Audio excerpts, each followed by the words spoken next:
Magandang araw sa inyo mga kasama. May i-repair ako ngayon. Samsung CRT TV. Sabi ng may-ari mga kasama, back job daw. Kasi na-repair ko na ito, and then upload ko ito. Ang unang sira nito is wala siyang power. Walang standby light indicator. Ang pisa na sira is horizontal output. Ngayon, ibinalik ang TV. Sabi ng may-ari, back job daw. Kasi yung TV niya, ganito na yung forma niya. May sound siya. Ayan. Pero tingnan mo yung picture niya, nag-on off. Pero yung sounds niya steady naman. Ayan, oh. Ayan. Patay sindi. Pero yung sounds maintain. Tapos tingnan mo yung ayan, oh. Ayan, may guhit na siya. Okay. Buksan ko muna ito mga kasama.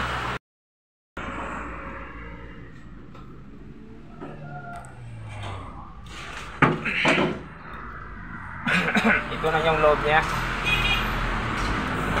Ngayon, ang una natin gagawin, voltage checking tayo. Ito yung horizontal out na pinalit natin.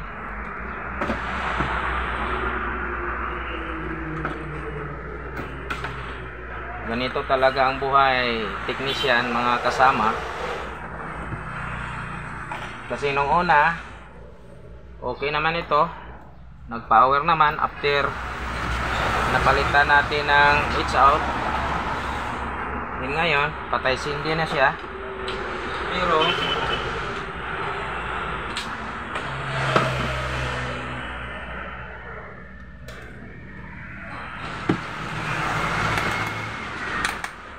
voltage checking muna tayo.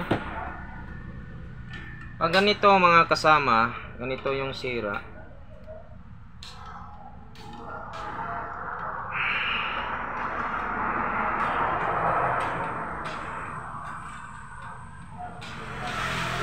Plug natin. Lagyan natin ng signal muna.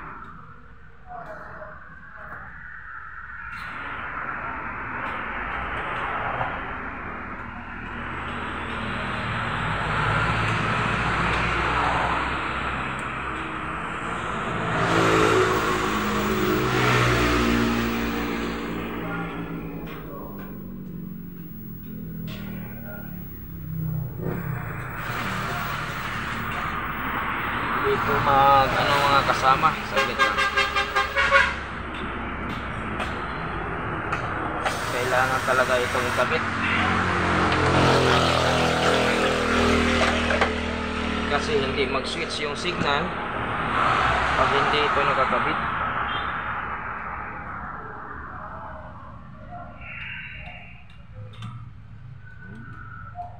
Plug natin ulit ang TV.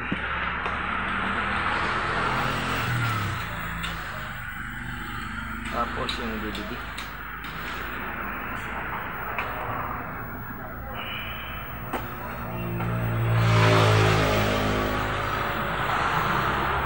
Ayan, anchor naman siya.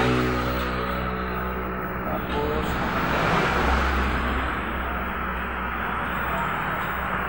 dito na lang. Dito tayo mag-in. Ayan.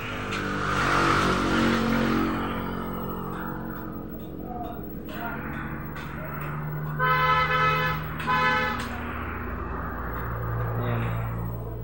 Kita ba? Ayan, patay sindi siya. Ngayon, check natin yung B+ nya.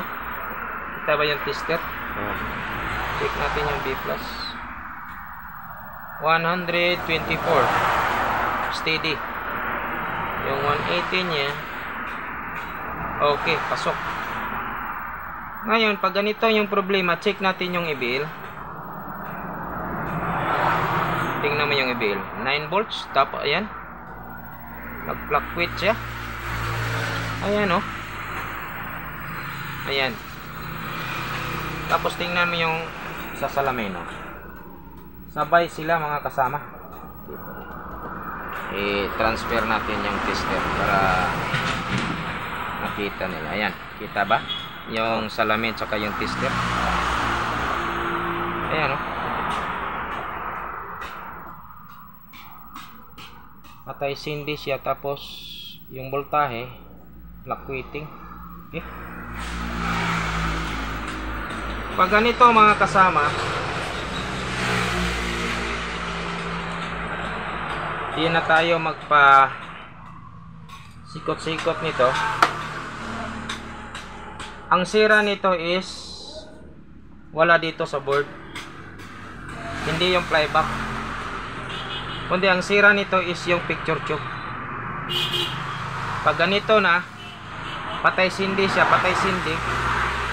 Kasi yung EBL, tingnan mo yung EBL, meaning may problema na yung picture tube natin.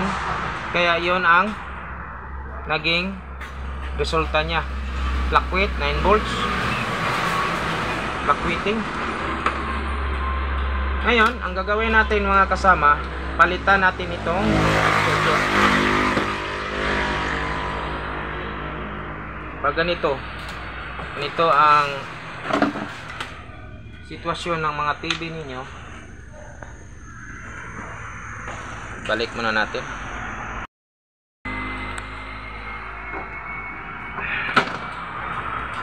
Palitan natin ng picture tube mga kasama.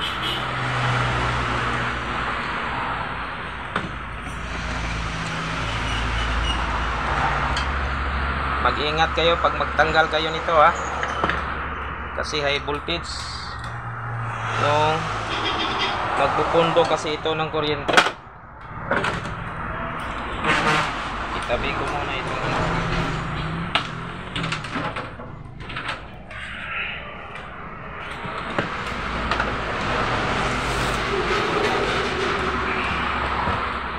Pag magpalit kayo ng picture tube mga kasama, isalay na ninyo yung yoke.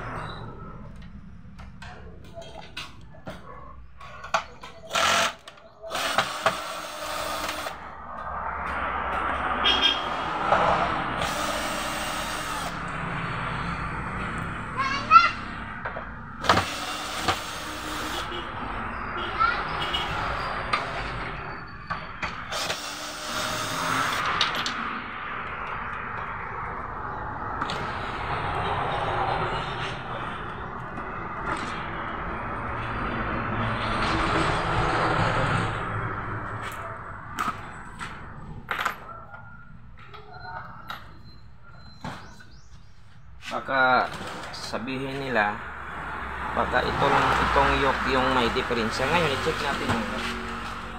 Check muna natin bago natin palitan.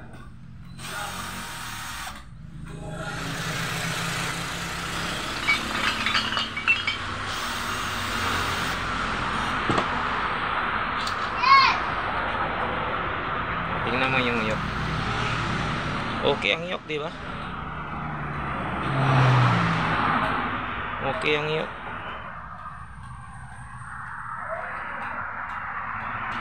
Okay ang yoke mga kasama. Okay.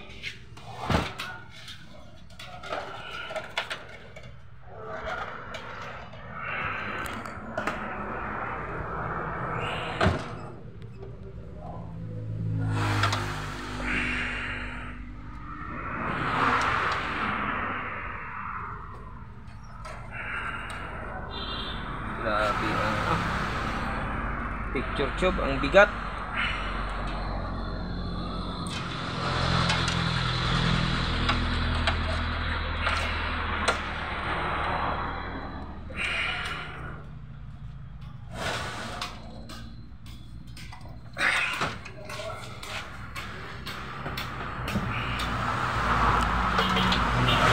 Picture tube mga kasama.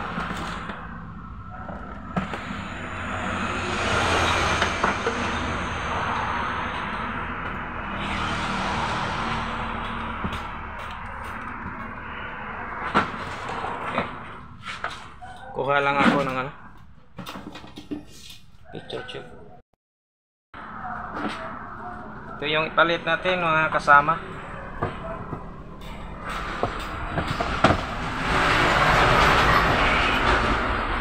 Samsung din.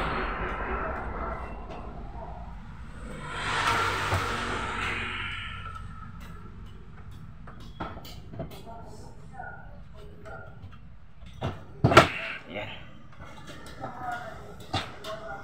Kasama na yung yoke para mag-iba yung kulay. Diba?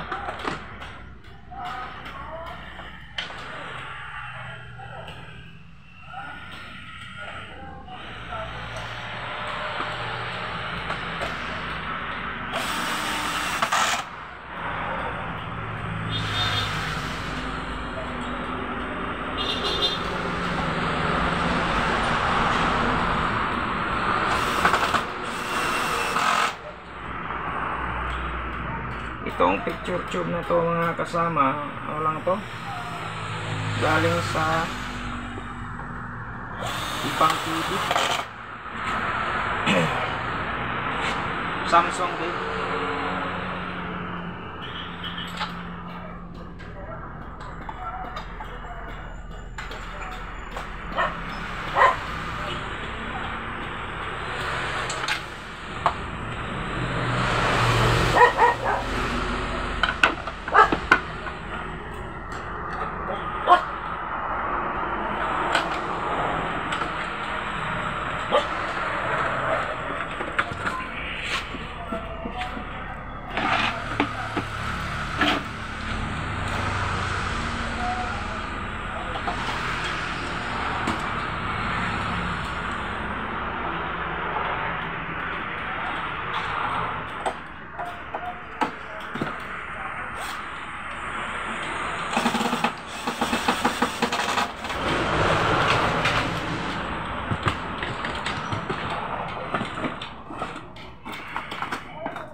Ko muna ito chuchuk niya.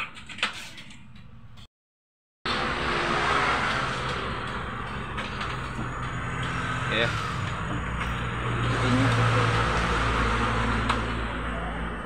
Ngayon kabit natin yung board.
Okay.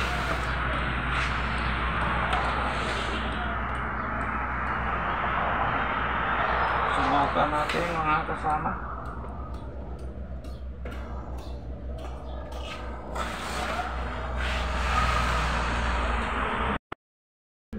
Okay.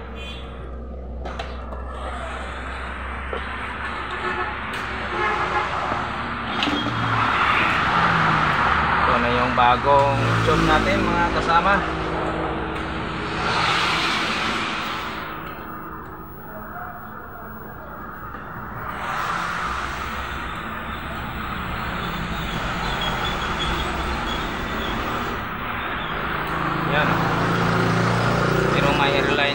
na lang natin.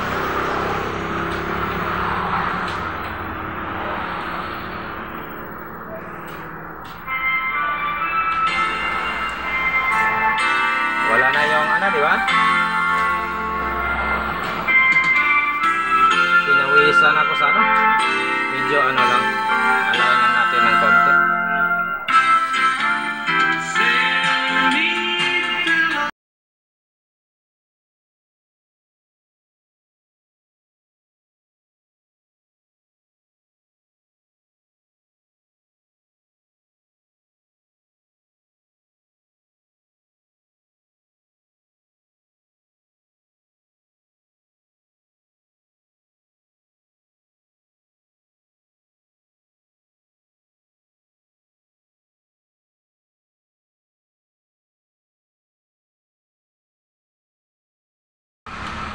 Alayin natin.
Hindi na siya nagpatay sindi mga kasama, ano. Ganyan lang. Kasi sa katagalan siguro medyo may damage na yung picture tube, kaya yun nagpatay sindi. Kasi yung EBL niya nagpa-fluctuate, di ba? Kita naman natin. Ngayon, okay na siya. Okay? Kung nagustuhan nyo ang video na to mga kasama, paki-like, please subscribe, pahit na ang notification bell para updated ko kayo sa mga next video ko. Salamat mga kasama.